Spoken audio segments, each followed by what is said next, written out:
Hey everyone, Zain here, and today we'll show you how to send money internationally with HSBC.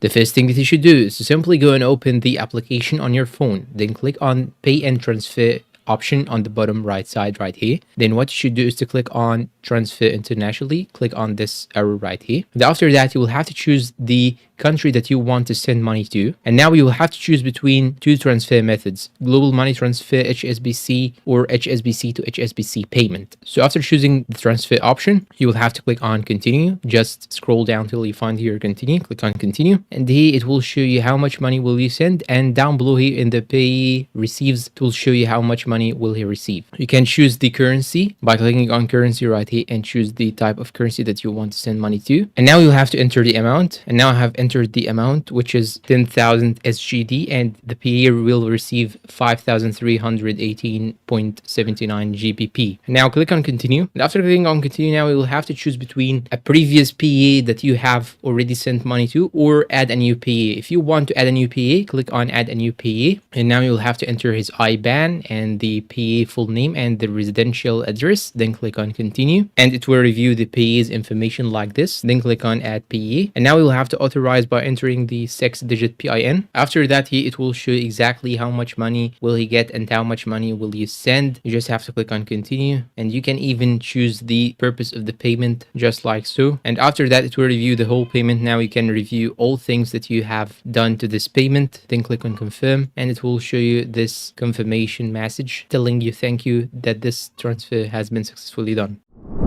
And that's all for today's video. If you find it helpful, please don't forget to support us with like, subscribe, comment, share.